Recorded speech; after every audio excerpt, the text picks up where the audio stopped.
السلام عليكم ورحمة الله وبركاته. ازيكم حبايبي؟ عاملين ايه؟ يا رب تكونوا بخير. اللهم صل وسلم وبارك على سيدنا محمد وعلى آله واصحابه اجمعين. هنعمل النهارده يا بنات طاجن السعادة. هنعمل النهارده كيكة الهوز بطريقة سهلة وبسيطة ومن غير بيض. ما شاء الله تبارك الله، تحفة.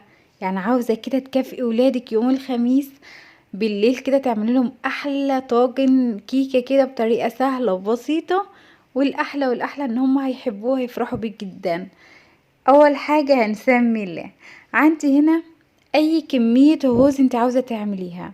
انا استخدمت النهاردة 5. تمام.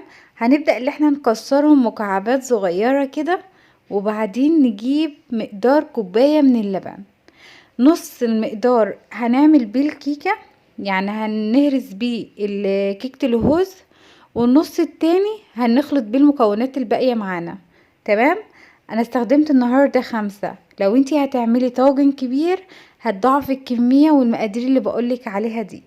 تمام.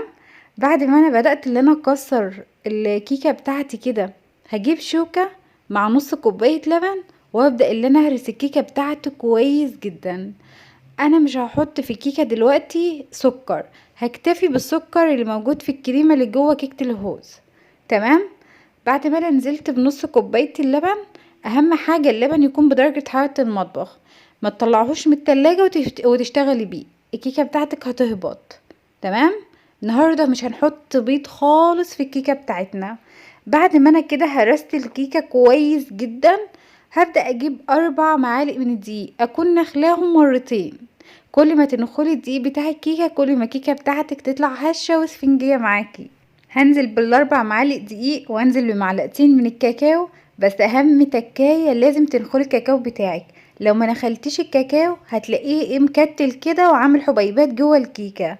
شايفين؟ دي التكتلات اللي بقولكوا عليها. بعد ما انا هنخل الكاكاو هنزل بمعلقة صغيرة من البيكنج باودر.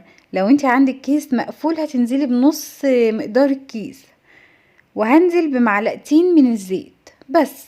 يعني انا اخدت على الكيكة بتاعتي 4 معالق من الدقيق، ومعلقتين من الكاكاو، ومعلقة صغيرة من البيكنج باودر، ومعلقتين من الزيت، ومقدار كوباية كاملة من اللبن. نصها هرسنا بيها الكيكة، ونص التاني هنحطه دلوقتي فوق الخليط.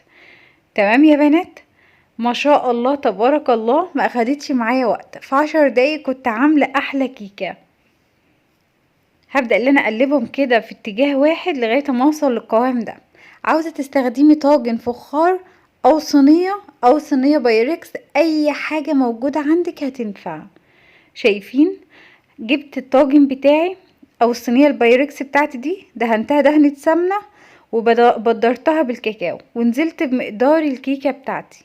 بعد ما انا نزلت بالكيكة هدخلها الفرن على 180، اكون مسخناه قبل التسوية ب10 دقايق. الكيكة بتاعتي دي مقدار كوباية من الكريم شانتيه، اخدت عليها معلقة كاكاو محلى، ومعلقتين من السكر، وكوباية من اللبن المتلج. وبدأت اضربهم بالمضرب الكهرباء لغاية ما وصلت للقوام ده. تمام. بعد ما الكيكة بتاعتي طلعت من الفرن، ما شاء الله طرية وتحفة، ريحتها كده كانت قلب الشقة. هبدأ اللي انا هنزل على طول بالكيكة بالكريمة. بعد ما نزلت بالكريمة نزلت عليها بصوص من الكراميل، وبدأت اللي انا ازوقها. اي زواق ولادك بيحبوه، اي حاجة موجودة عندك في تلاجتك حطيها. جربوها يا بنات، وبإذن الله هتعجبكم وتعجب ولادكم.